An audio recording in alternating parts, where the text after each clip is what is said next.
देश में आज तक हमने नहीं देखा कि ऐसे मुख्यमंत्री पर आरोप लगता हो। मुख्यमंत्री पर आरोप लग रहा है, उनके अधिकारियों पर आरोप लग रहा है और एक थाना में उनके खिलाफ जो है एफआईआर नहीं दिया जा रहा। और हमको लगता है कि अगर एफआईआर होगा तो इसमें बुरी तरीके से माननीय नीतीश कुमार जी फंसने जा रहे हैं। सब लोग तो शॉर्ट नोटिस पे बुलाया गया, आप लोग सब लोग जान रहे हैं आज की जो घटना है। एक आईएएस अधिकारी जो मुख्य सचिव रैंक के हैं, SC/ST थाने में लगभग जो है 5 से 6 घंटे बैठे हुए हैं, उनका एफआईआर जो है वो नहीं लिया जा रहा। आप लोग कल्पना कर सकते हैं कि बिहार में किस प्रकार का तानाशाही चल रहा है। एक मुख्य सचिव का अधिकारी उस रैंक का बकायदा पूरा डॉक्यूमेंट के साथ, एविडेंस के साथ वो मुख्यमंत्री जी पर और उनके कई अधिकारियों पर एफआईआर करने पहुंचता है, लेकिन एफआईआर नहीं लिया जाता। आप सबको याद दिलाना चाहेंगे, चुनाव का वक्त था, नेता विरोधी दल पर एफआईआर हो जाता है हत्या का। हमने खुल करके बोला था भाई कि आप जांच कराइए। जब नेता विरोधी दल पे एफआईआर हो सकता है तो मुख्यमंत्री और उनके अधिकारियों पर एफआईआर क्यों नहीं हो रहा?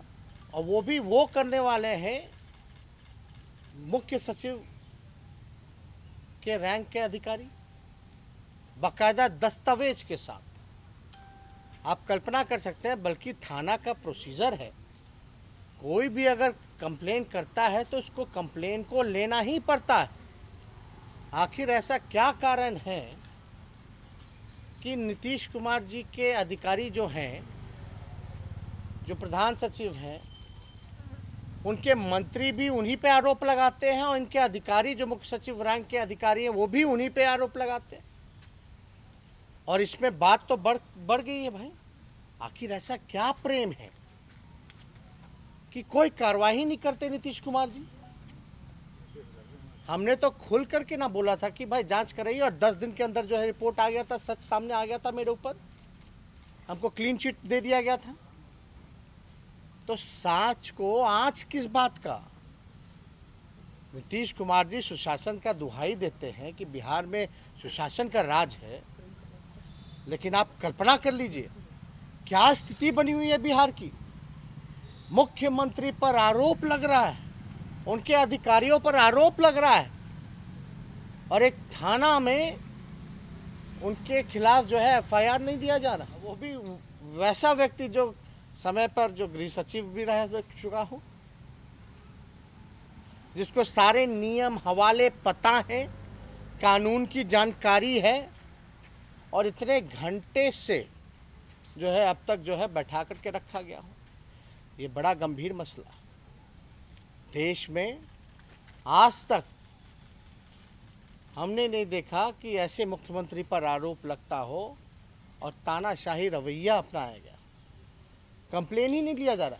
अरे भाई कंप्लेन ले लीजिए, इंक्वायरी जो भी होता है, पहला कंप्लेन फर्स्ट इन्वेस्टिगेशन कर लेगा भाई, पता चलेगा कि कंप्लेन में दम है कि नहीं है। तो इसमें डर किस बात का है भाई?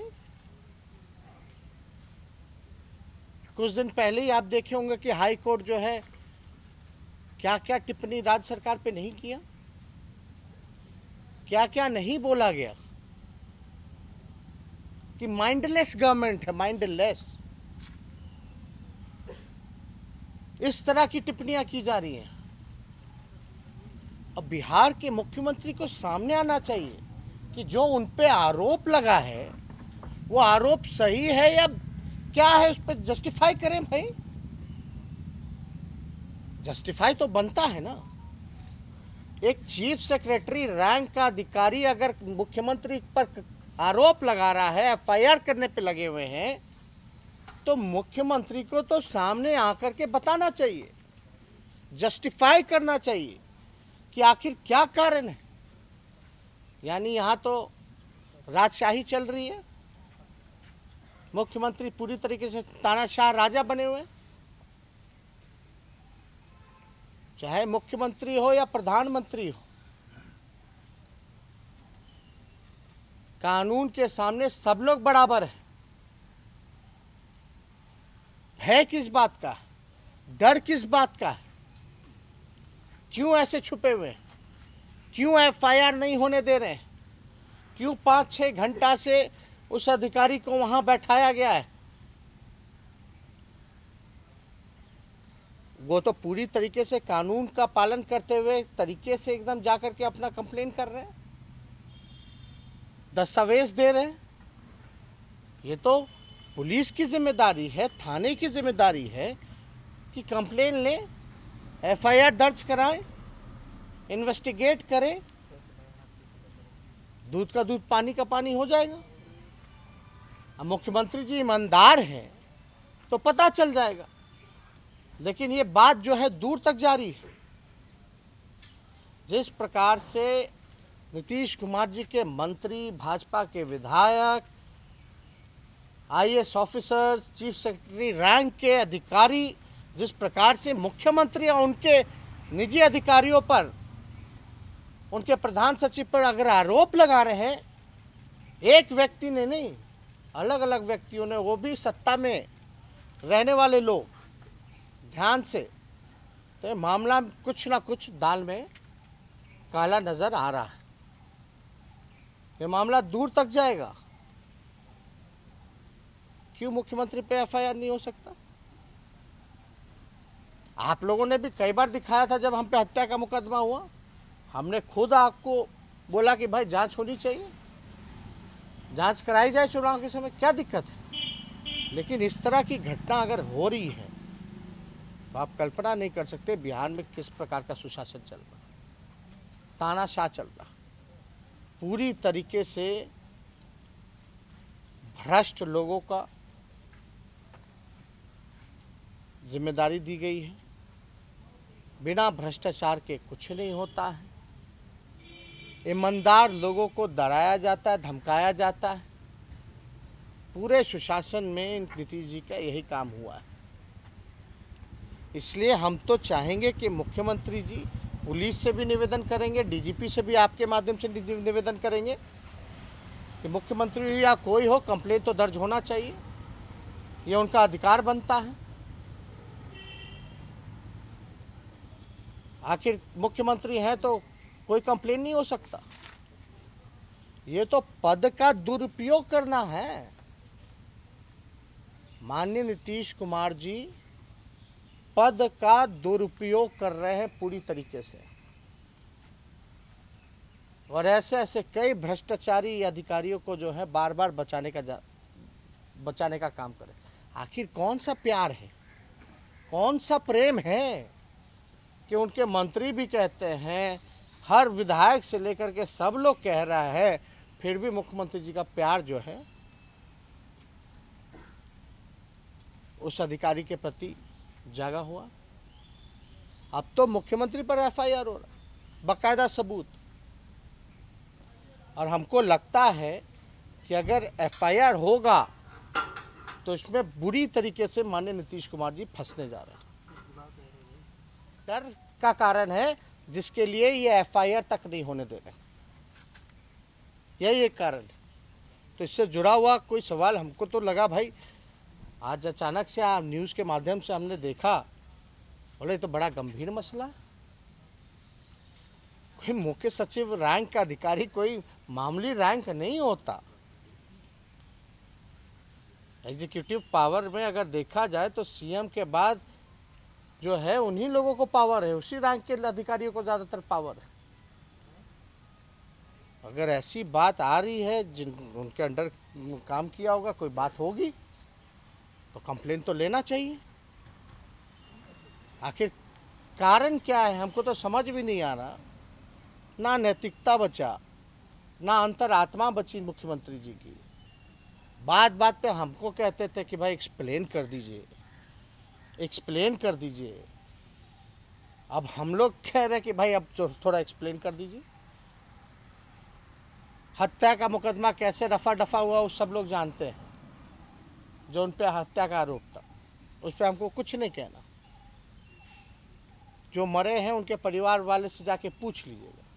लेकिन ये बात ताज़ी ताज़ी बात, ये आज की घटना, अभी भी शायद जो अधिकारी जो हैं SC ST थाने जो है बैठे हुए हैं और एक दलित अधिकारी कंप्लेन कर रहा है सैकड़ों कागजों के साथ। जरूर उस कागज में दम होगा, जरूर उस अधिकारी ने साहस दिखाया है। हम तो मांग भी करेंगे भाई वैसे अधिकारी को सुरक्षा भी प्रदान की जाए, सुरक्षा भी दी जाए।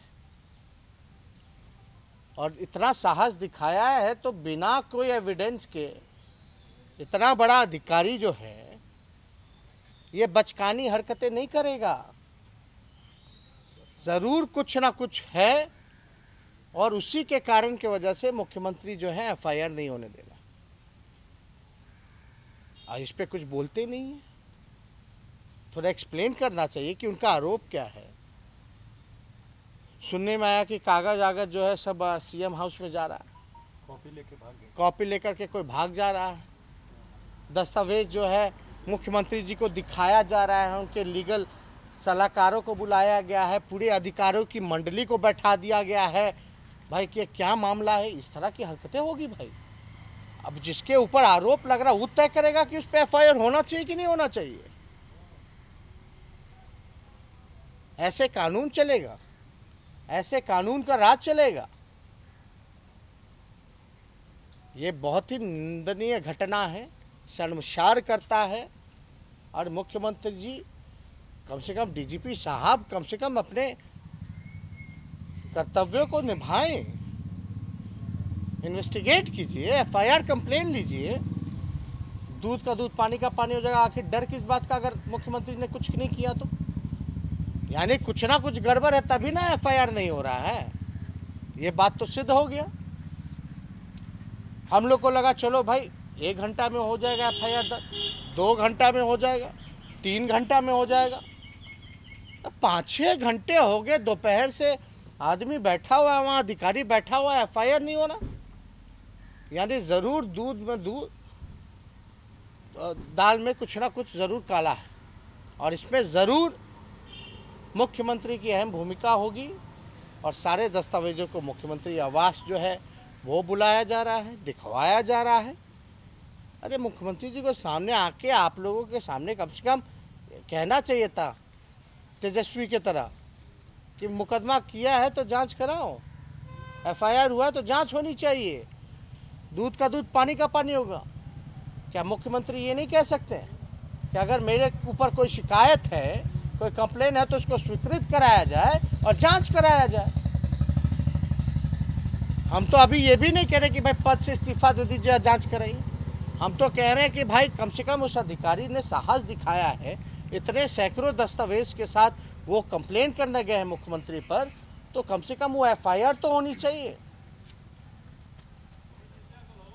तो इसमें जो है अगर आपको कुछ इससे रिलेटेड अगर कोई सवाल है ना कि मुख्यमंत्री के इशारे पे हो रहा है और मुख्यमंत्री जी के यहाँ दस्तावेज पहुँच रहे हैं, कंप्लेन जो है वो हटा दिया जाता है, तो कोई ना कोई बात तो है। आखिर क्या कारण है भाई? कोई ना कोई कारण तो होगा। अगर मुख्यमंत्री ईमानदार होते तो भाई बोलते मेरे तरह कि जांच करा दीजिए, क्या दिक्कत है? लेकिन एक और घटना हुई है, बेतिया में जहरीली शराब से कई लोगों की मौत हो गई। नहीं, विषय अलग है, ये विषय अलग है। ये इससे बड़ा गंभीर हमको नहीं लगता। इसके बाद भी कोई सवाल किसी और विषय का पूछना बनता है। जो राज्य का मुख्यमंत्री है उस पर आरोप लग रहे हैं और फिर भी लोग खामोश हैं, ये अद्भुत है। बने हुए हैं प्रधान सचिव मुख्यमंत्री के, मंत्री लगातार सवाल उठा रहे हैं, पता किस लोग में किस मजबूरी में जो है उनको प्रधान सचिव बना के रखे हुए हैं। वो यही बताओ, आप पूछ लीजिए मुख्यमंत्री जी से। हम भी जानना चाहते हैं, पता चल जाए तो हमको भी बता दीजिए। हम तो बोल ही नहीं रहे कि कौन सा प्रेम है। मंत्री से लेके बड़ा अधिकारी से लेके यानी कुछ ना कुछ तो है ना भाई, गड़बड़ घोटाला, तभी ना कार्रवाई नहीं हो रही है, तभी ना एफआईआर नहीं हो रही है। ये भी कहा है कि सामने आ गया है, सुधीर कुमार जी को खतरा भी हो सकता है सर। या हम तो बोल रहे हैं भाई, उनको सुरक्षा भी देनी चाहिए। सर सुधीर जी ने ये कहा जो एप्लीकेशन जो इंग्लिश में था, इंग्लिश जो उनको थाना प्रभारी को समझ नहीं आया इंग्लिश, इसलिए एफआईआर रजिस्टर्ड नहीं किया गया है। थाना प्रभारी कह रहे हैं 35 पेज का अंग्रेजी में लिखा हुआ है, समझ ये बेवकूफ़ी वाली बातें हैं, मामले को टालने वाली बात है। अगर ऐसी बात होती तो वो तो हिंदी में भी लिख के दे सकते। हाँ, 6 घंटे में तो अनुवाद नहीं हो सकता, क्या बात है। एफआईआर दर्ज करने के लिए तेजस्वी जी अगर क्या अधिकारियों का एफआईआर नहीं लिया जा रहा है, जो इतने बड़े अधिकारी रहे हैं भी, तो आम आदमी का क्या होगा? वही तो हम कह रहे हैं कि कल्पना कर लीजिए, जब चीफ सेक्रेटरी रैंक का अधिकारी का एफआईआर नहीं लिया जा रहा, मुख्य सचिव रैंक के अधिकारी का एफआईआर नहीं लिया जाता है, तो आम नागरिकों का, आम लोगों का क्या हाल होता होगा। और सैकड़ों उदाहरण अगर आप इस गेट के बाहर रहें, हमसे जो लोग मिलने आते हैं, तो आपको कई ऐसे उदाहरण मिल जाएंगे। लोग आते हैं, बोलते हैं हमारे साथ नाइंसाफ़ी हो रही, कोई कंप्लेन नहीं ले रहा। तो इस तरह की घटनाएं जो हैं, आप कल्पना नहीं कर सकते कि पूरा भय का वातावरण जो है वो बना हुआ है। और हम तो चाहेंगे मुख्यमंत्री आके स्पष्टीकरण दे, भाई क्या आरोप है, ये मुख्यमंत्री पर आरोप है।